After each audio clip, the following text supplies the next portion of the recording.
Hey everybody, it's me again, Mike. Today we've got a complaint about a barn door that doesn't operate. Now, this door here, it does operate till it gets to the end of travel, and then it gets a little sticky on the floor. And the reason it moves hard is because sometimes what happens, these bars shouldn't do that. That's not supposed to happen. I'm no expert, but that's not supposed to happen.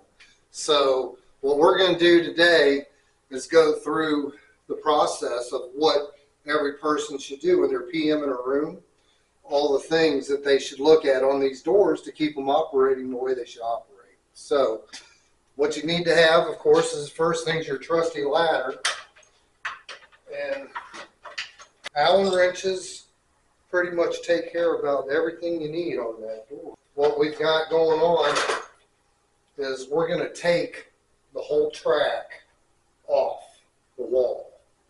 So in order to take the track off the wall, you've got 2 screws in each one of these mounting points, and there's 4 of them, so 8 screws. So what we're going to do, we're going to kind of start close to the middle of the door.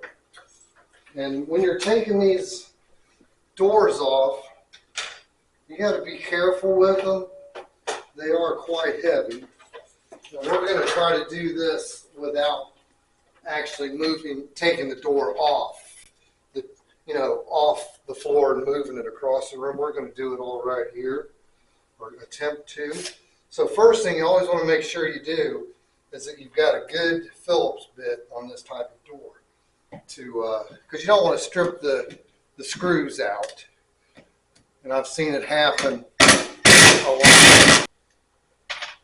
Sometimes you can move the door all the way down to one side and take the screws out, and then manhandle the door back to the other side. I'm just trying to make this simple as I can. Once these brackets get loose, that I pointed out, once they get loose, the doors will actually start dropping down and drag on the floor.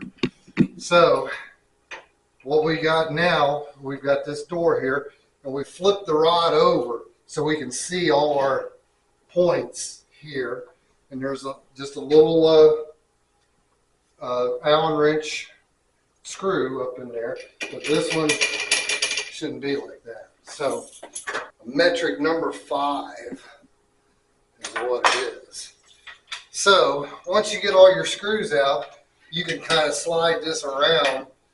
But what you want to do, if you get that camera up in there, there's like a little groove in there that will sit up against this pipe, and you'll want to just line it up. You don't want it to be in the wrong position, or else you're going to be kind of messed up on the door. So you're going to just tighten that down, and while you got them all where you can see them, just tighten them all up. What you want to do when you tighten these up is you're gonna set your screws. See, there's adjustment right and left on these. So what you want to do is just get it as close to the center of that as you can, and then tighten it up. And I always try to make sure I get a good little twist there, because once these start coming loose, everything cascades. It just causes another problem and then another problem. At this point, we're just going to go ahead and put this back on, because this is really one of the main things that happen when these doors go bad. You'll go into a room and you'll grab this and it'll be all flippity floppity, and that's not good to have it like that.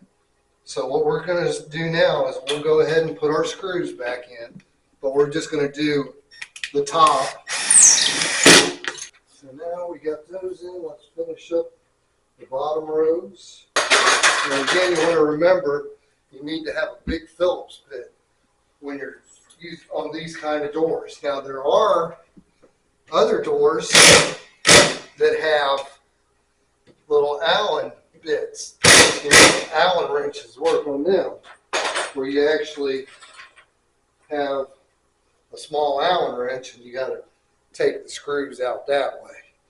So now that we got the door back together, I mean, look, that slides really nice. It rolls nice.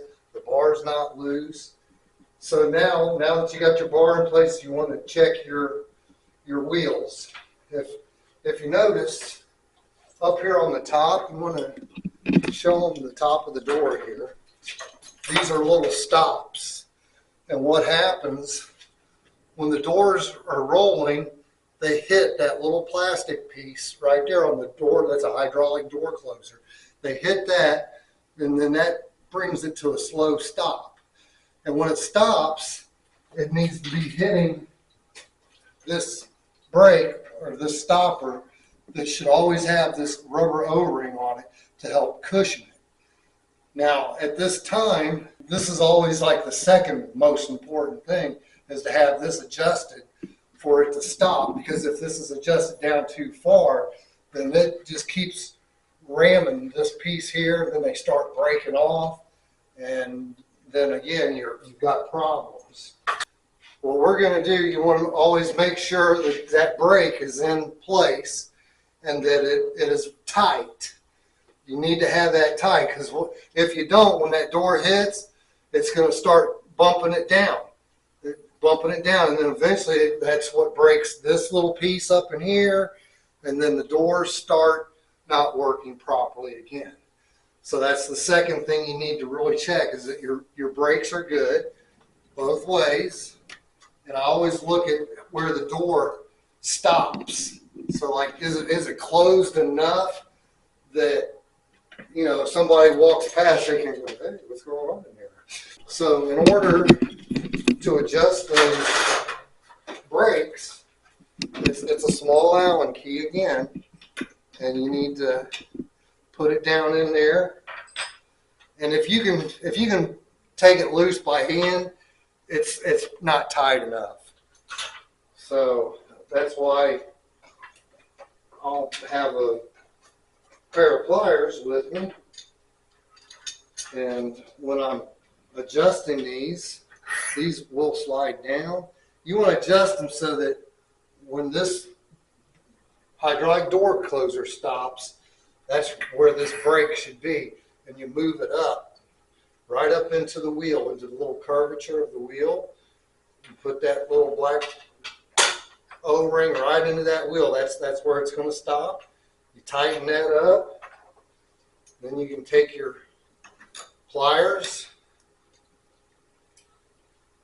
and give it a couple good turns, because these will work loose if they're not tight. So we'll give that our blessing there. So that's adjusting the stops on each end. Now another thing you really should be checking is these wheels on the top of the door, to make sure that you've got two Phillips head screws. You just want to make sure that they're tight. You don't want to go nuts with them with the drill, but just make sure they're tight and not loose, that they cause this to rock around. So then another thing is these wheels have an adjustment on them too. An Allen wrench will go right up in the top of that, and what you can do is this will adjust the bottom of the door. If you walk into a room and the door's not working right, and you check the bar's tight, and your brakes are good, and it's dragging on the floor, then you need to adjust your wheels. And you can actually adjust those up and down. In order to adjust the wheels, what you need to do is you loosen this outer part right here. I've only seen a pair of needle nose pliers, or you can take your wrench and open it up big enough to go on that. But you take your needle nose pliers and go right in them little holes that are made in this, and turn it like that. And what that is, that's just a screw going into that wheel.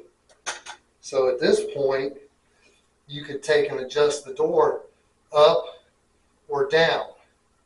So I just wanted to show that this type of door is adjustable. So we'll leave that where it is. And then, you want to tighten this back up. Also, what can happen though, these will come loose and you'll go into a room and the door won't work right because it's loosened out so much that it's actually taking this wheel and making it kind of cockeyed in there. So the door, once that starts twisting, the door drops down on the bottom and then it starts dragging on the floor.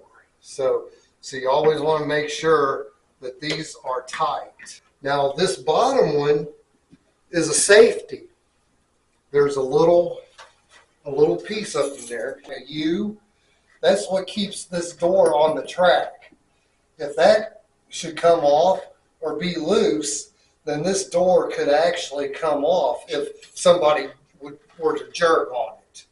These little pins that I showed you earlier, that when they come down, they go into that track.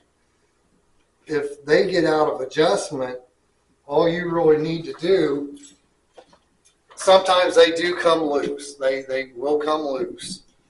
And they'll turn and twist, and there's some screws up in here that's holding them down in there. Somebody's went and put a bunch of screws in this one because these doors are like a pressed wood, and sometimes with the steam coming out of the bathroom, the dampness in the air. So they've added some screws to help keep them tighter and in place.